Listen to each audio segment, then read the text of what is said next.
Good afternoon, नमस्ते, सत श्री अकाल to everybody that's tuning in. ये वीडियो हिंदी में होने वाली है और वो इसलिए क्योंकि हम बनाने वाले हैं कणा प्रसाद जो गुरुद्वारे के लिए बनता है। आप लोगों में से बहुत सारों ने मुझसे ये रिक्वेस्ट की है और मैंने इसको कई बार वीना लांबा जी के दिल दिया गलना प्रोग्राम में बनाया भी है, लेकिन आज मैं लाइव आपके सामने बनाने जा रही हूँ। और ये खास इसलिए है क्योंकि मेरे पास ये कणा प्रसाद ननकाना साहब से आया है। ठीक है, ये देखिए, वीना जी जब वहां पाकिस्तान गई थी for the pilgrimage, she brought this with her. और ये इतनी थोड़ी क्वांटिटी है कि बहुत लोगों तक नहीं पहुंच सकती। तो जब आपको कहीं से प्रसाद मिलता है और आप चाहते हैं कि बहुतों को आप बांटें, तो आप इस टेक्निक के साथ उस प्रसाद को बढ़ा सकते हैं। उसकी जो वैल्यू है या उसकी जो एनर्जेटिक जो उसकी पावर है वो कम नहीं होती, बल्कि ज्यादा से ज्यादा लोगों को खाने को मिलता है। तो डेफिनेटली आप ये टेक्निक फॉलो कर सकते हैं। इसके लिए हमें सिंपली चाहिए गेहूं का आटा जिससे हम रोटी बनाते हैं, उतना ही हमें चाहिए चीनी और उतना ही हमको चाहिए देसी घी। ठीक है, तो सबसे पहले मैं देसी घी को जरा मेजर करके इस बर्तन में निकाल लूंगी ताकि मुझे पता रहे कि ये बिल्कुल इक्वल क्वांटिटी है। मैंने नानक का घी यूज किया है, आप कोई सा भी घी यूज कर सकते हैं। और अगर आपको सिर्फ घर में पूजा है और आपने कणा प्रसाद बनाना है तो भी आप ऐसे बना सकते हैं। कणा प्रसाद हमेशा आटे से बनता है, सूजी से नहीं, तो इस बात का खास ख्याल रखिएगा। सबसे पहले कुछ और भी नियम होते हैं। मैं सिख नहीं हूं, लेकिन फिर भी जितना मुझे पता है मैं आपके साथ शेयर कर देती हूँ। नहा के और बिल्कुल साफ सुथरे कपड़े पहनने हैं और सिर भी धोना है आपको।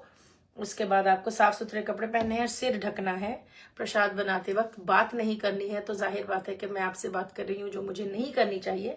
आपको सिर्फ चुप रहकर और वाहेगुरु जी का सिमरन करते हुए ये कणा प्रसाद बनाना है। इनफैक्ट अगर आप गुरुद्वारे में भी सेवा करने जाते हैं तो वहां पर भी कम से कम बात कीजिए और कार सेवा पे और गुरु के नाम का सिमरन करने पर ज्यादा ध्यान दीजिए। ठीक है, तो मैं टोटली प्रोसेस पर फोकस करूंगी और बिल्कुल इधर उधर की बातें नहीं करूंगी, in keeping with the spirit of what we are trying to do today. This is a pan which is non stick. ये मैंने घी ले लिया, it's about 4 ounces. You can use a weighing scale or you can measure it. अगर आप कटोरी से नाप रहे हैं तो उसी कटोरी से नापिए सभी चीजों को। कोई एक कटोरी ले लीजिए या कप ले लीजिए और सब कुछ उसी से नापिए। सिर्फ पानी जो है इसमें 3.5 से 4 गुना पड़ता है। मैं 4 गुना डालती हूँ क्योंकि यहाँ पर आटे को भूनने में और पकने में थोड़ा टाइम लगता है, लेकिन आप 3.5 टाइम्स भी डाल सकते हैं। तो ये 4 आउंस था मेरे पास। चीनी 4 आउंस है, 4 टाइम्स ऑफ दैट इज 16। तो आप समझ लीजिए इसी कप को अगर आप 4 बार नापेंगे तो उतना पानी। तो चीनी और पानी को एक बड़े बर्तन में पहले हम मिक्स कर लेंगे जब तक हमारा घी गर्म होता है। मैंने चप्पल उतारी हुई है क्योंकि ये प्रसाद बन रहा है, तो जाहिर बात है मैं जूते पहनकर उसको नहीं बना सकती। हाथ धोकर और साफ सुथरे कपड़े पहनकर सिर ढककर आपको ये बनाना है। ठीक है, अगर आप पीछे गुरु की बानी चला सकते हैं तो बहुत अच्छी बात है, कि नहीं चला सकते तो भी कोई बात नहीं, मन में आप गुरु महाराज का ध्यान करके ये बना सकते हैं। चीनी को और इसको मैंने घोल लिया। यहाँ की चीनी जल्दी घुल जाती है क्योंकि काफी बारीक होती है। ये देखिए ये घुल गई है, इसको हम साइड में रख देंगे, अभी कुछ नहीं करेंगे। सबसे पहले हम इसमें डालेंगे आटा जिसको हम भुनाई पर लेकर आएंगे। आटा और घी बिल्कुल इक्वल क्वांटिटी का है, बल्कि आटा थोड़ा कम लग रहा है मुझे, बट कोई बात नहीं।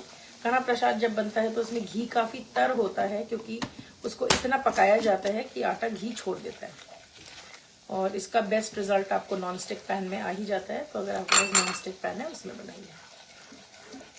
इसको हम मीडियम फ्लेम पे धीरे धीरे भूनेंगे जब तक इसमें से रोस्टेड बादाम या रोस्टेड एक मीठी मीठी रोस्टेड सी खुशबू आने लगेगी और इसका कलर भी चेंज होगा। Let me see if I can give you a little better lighting maybe.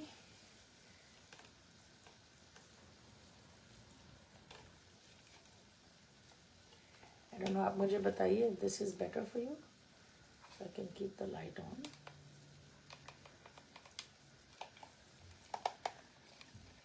If anybody is watching in the comments, let me know if it's better with the light or without the light. है। तो अब ये कना प्रसाद जो है हम इसको भूनेंगे। आई जस्ट होप ये गिर ना जाए। आटे को भूनना है। मैं यूज कर रही हूँ गोल्डन टेम्पल आटा। आप कोई भी आटा यूज कर सकते हैं, बस मल्टीग्रेन नहीं होना चाहिए। गेहूं का कोई भी आटा हो सकता है, कोई भी ब्रांड हो सकता है। इसको ज्यादा हाई फ्लेम पर नहीं भूनना है क्योंकि हमें इसको जलाना नहीं है। तो कहीं से भी आपके पास कना प्रसाद आए, ये आप कर सकते हैं। और ये मैंने अपनी दादी से सीखा था। मुझे नहीं पता ये कितना एक्यूरेट है या नहीं है, लेकिन अगर आप चाहते हैं कि उस प्रसाद का बेनिफिट बहुत लोगों को मिले और आप बहुत लोगों में बांट सकें, तो एक छोटा सा पैकेट आप लेकर जब कना प्रसाद बनाए तो उसमें ये ऐड कर दे, तो वो सारी ब्लेसिंग्स जो हैं उन सभी को पहुंच जाएंगी जिन्हें कि आप ये प्रसाद देना चाहते हैं। इसको हम ग्रेजुअली भूनेंगे। This is the probably the longest most time consuming part of the whole process. बाकी सब कुछ काफी फटाफट जाता है। इसको बिल्कुल भी आपने छोड़ना नहीं है, इस पे निगाह रखनी है और इसको भूनते रहना है। साइड्स में अगर कुछ लग रहा है तो उसको आपको स्क्रैप डाउन करना, नहीं तो वो जलना शुरू हो जाएगा। और गुरु के प्रसाद में ये कहा जाता है कि अगर देग जल गई तो देह जल गई, इसलिए बिल्कुल भी इसको नीचे नहीं लगने देना है। गुरु जी का सिमरन करते हुए आपको ये कहना है कि बस जो आप आशा रख रहे हैं कि ये प्रसाद आप ज्यादा से ज्यादा लोगों को खिलाएं, वो इच्छा आपकी वो पूरी करें और जिस जिसको उन्होंने ब्लेस करना है उस तक ये प्रसाद पहुंचे, ऐसे आपने कामना करनी है। ऑलरेडी इसमें से हल्की हल्की खुशबू आने लग गई है। कुछ लोग काफी डार्क बनाते हैं, कुछ लोग लाइट बनाते हैं। जिस कंट्री में आप रहते हैं वहां के आटे पर भी डिपेंड करता है कि आपके कना प्रसाद में किस तरह का कलर आएगा। अगर आप कभी गुरुद्वारे जाएं तो वहां पर जो काम करते हैं उनसे आप पूछ सकते हैं कि वहां पे कौन सा वाला आटा मिलता है जो बेस्ट कना प्रसाद देगा, और वो आपको they will happily tell you, sorry about that, they will happily share the information, वो आपको बता देंगे। इसको हमें धीरे धीरे भूनना है। It's still a little yellow.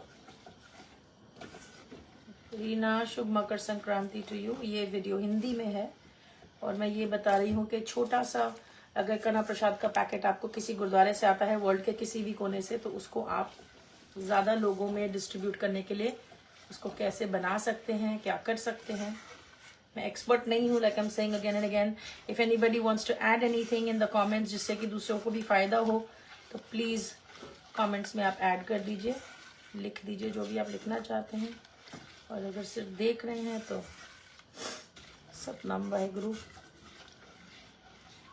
इसको हम धीरे धीरे चलाते रहेंगे, भूनते रहेंगे। अब ये व्हाइटिश से थोड़ा सा गोल्डन येलो की तरफ गया है। अभी भी हम इसको भूनेंगे जब तक कि ये ब्राउन ना हो जाए।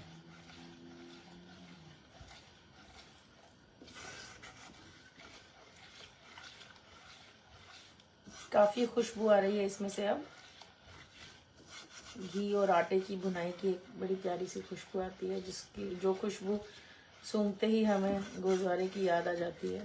बचपन में गुरुद्वारे में जा जाकर यही सोचते थे कि इतने हाथ छोटे हैं कि ज्यादा कना प्रसाद हाथ में क्यों नहीं आता।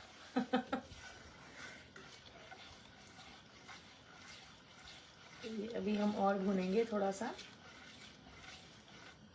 अब ये देखिए ब्राउनिश की तरफ धीरे धीरे जाता जा रहा है। Make sure you scrap the sides ताकि कुछ जले ना। गुरु महाराज के प्रसाद में कुछ भी जलना नहीं चाहिए। अगर आप सब्जी भी बनाते हैं या रोटी प्रसादा कुछ भी बनाते हैं, उसमें कोई कीड़ा, कोई काला दाग, ये सारी चीजें बिल्कुल हटाकर बनाइए। ऐसे कहा जाता है that these are the regulations you must follow. If you feel like anybody can benefit from this video, आप शेयर कर सकते हैं।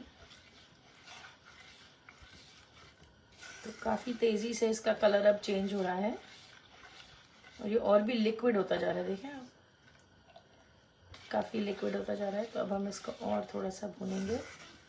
It's almost like a golden colour. इसको हमें ब्राउन की तरफ लेकर जाना है।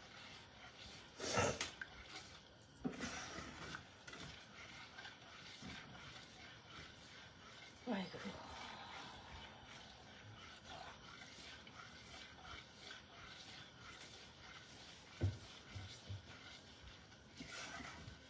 बहुत एक प्यारी सी मीठी सी खुशबू आ रही है और सडनली वो खुशबू चेंज हो जाती है और उसमें घी का कम और आटे का अरोमा ज्यादा आएगा। तो आपको पता चल जाएगा कि आपका जो आटा है वो ऑलमोस्ट वहां तक भुन चुका है जहां तक वो भुनना चाहिए।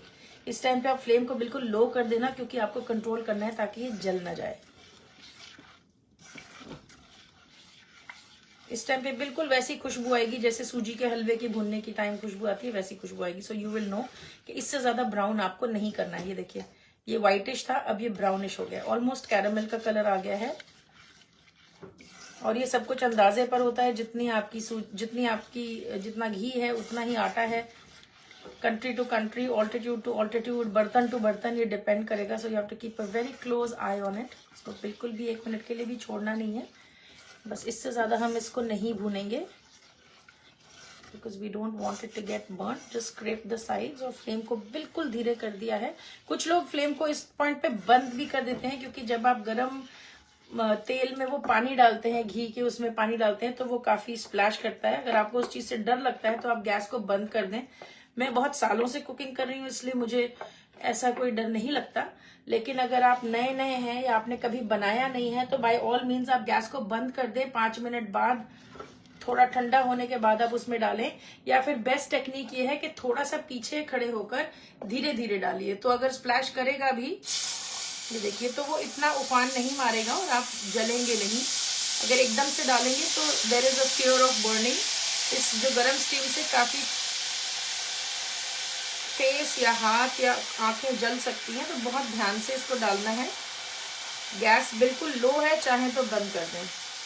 कणा प्रसाद में कभी भी कोई नट्स, कोई इलायची, ये सब चीजें नहीं डलती। तो प्लीज अगर आप गुरुद्वारे के लिए बना रहे हैं, कभी भी ये चीजें ना डालें।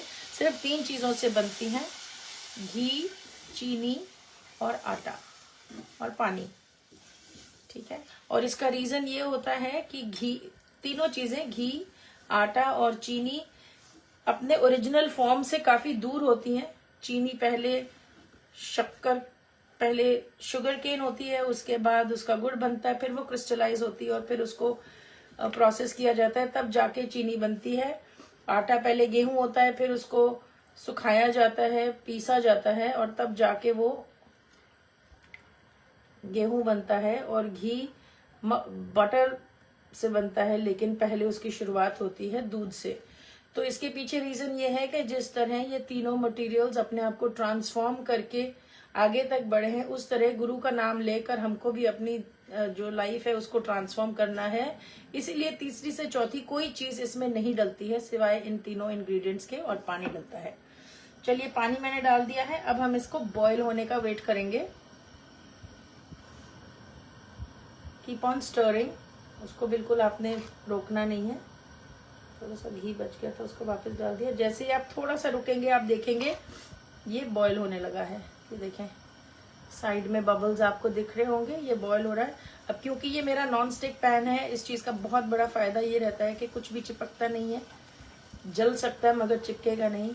तो ऐसे टाइम पे आपको इसको धीरे धीरे चलाना है। ऑफ कोर्स गुरु महाराज का नाम सिमरन आपको करना है, जो मैं इस समय नहीं कर पा रही क्योंकि मैं आपको ये सारे डायरेक्शंस बता रही हूँ।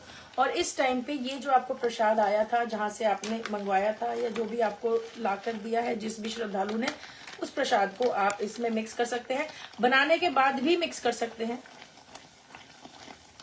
लेकिन ट्रैवलिंग की वजह से कभी वो घी, वो आटा थोड़ा सा पुराना हो जाता है, तो आप उसको इस टाइम पे इसके अंदर मिक्स कर सकते हैं। जो साइड में थोड़ा सा रह भी गया, उसमें थोड़ा पानी डालकर आप इसको वापस इसमें ऐड कर सकते हैं, ताकि कुछ भी वेस्ट ना हो।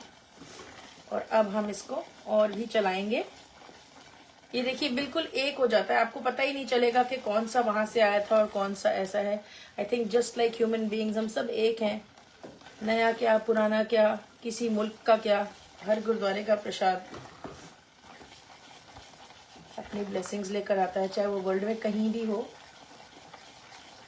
तो इसको आपने बहुत ज्यादा नहीं भूनना है। Flame is between medium and low. इसको हमने तब तक चलाना है जब तक ये पैन के साइड्स को ना छोड़ दे। इसको आपने कवर नहीं करना, बस थोड़ा थोड़ा भूनेंगे, जस्ट चलाते रहेंगे। और ये देखिए, ये it's coming together as one clump, that means it's ready. थोड़ा सा और चलाएंगे तब, जब तक इसका घी नहीं निकल जाता। हमने नोटिस किया होगा, गुरुद्वारे में जब हम कणा प्रसाद लेते हैं तो हमारे हाथों में पूरा घी आ जाता है, और जितने भी गुरसिख होते हैं वो अपनी मूछें और अपनी दाढ़ी पर वो घी लगा लेते हैं। तो काफी तर होता है, और वो इसलिए क्योंकि उसका चाहे वर्ल्ड में कहीं भी हो, घी और चीनी और आटे का प्रोपोर्शन सेम ही रहता है गुरुद्वारों में। तो इसका जैसे ही घी बाहर आएगा हम इसको पैन से उतार लेंगे। और फिर आपने जिसको भी डिस्ट्रीब्यूट करना है आप साफ सुथरे कंटेनर्स में डाल के उनको दे सकते हैं। अगर आपने घर में किसी पूजा के लिए बनाना है तो आप वहां लेके जा सकते हैं। देखिएगा कोई इम्प्योरिटीज ना हो इसमें कहीं से भी। तो बस ये कणा प्रसाद आपका बनके तैयार है। पूरा घी जो है वो ऑलमोस्ट ऊपर आ चुका है, you can see. So you don't want to over cook this any more, this is ready to go. It's turned a beautiful deep caramel kind of a milk chocolate colour. उससे आपको पता चल जाएगा कि आपका कणा प्रसाद बिल्कुल रेडी है। सो देयर यू गो, ये बिल्कुल तैयार है। I am going to rinse this with water and add it to this, ताकि ये बिल्कुल भी वेस्ट ना हो। So that's about it. ऐसे हम कणा प्रसाद बनाते हैं। और अगर आपको कहीं से कणा प्रसाद आया है जिसको कि आप डिस्ट्रीब्यूट करना चाहते हैं, this is actually the way that you can do it without wasting anything and without feeling guilty कि आपके पास इतना सा था और आप सबको खिला नहीं पाए। So I hope you gonna follow this video. जैसा कि मैंने कहा, make sure you cover your head, don't wear your shoes, take a shower, wear clean clothes when you do this and Guru का सिमरन कीजिए। उसके बाद जब आप रेडी हो तो इसको कपड़े से ढककर गुरु के आगे रखिए और अरदास कीजिए कि वो आपकी इच्छा को पूरा करें। Okay, so thank you so much. If you are catching the replay, आप प्लीज शुरू से देखिएगा। बड़े सिंपल स्टेप्स के साथ मैंने आपको समझा दिया कि कणा प्रसाद कैसे बनेगा। और अगर आप में से कुछ लोग ऐसे हैं जिन्हें लगता हो कि मैं कुछ बताना भूल गई, तो please respectfully I am asking you, इसको प्लीज कमेंट्स में आप शेयर कीजिएगा कि what else did I miss. If I missed anything please drop it in the comments, so whoever is watching this video can take advantage of this. Thank you everybody for tuning in. Makar Sankranti, Lohri, जो भी आप मनाते हैं उसकी आपको बहुत बहुत शुभकामनाएं। आशा करती हूँ कि गुरु महाराज आपके घर में हमेशा बरकत बनाए रखें। सतनाम वाहेगुरु।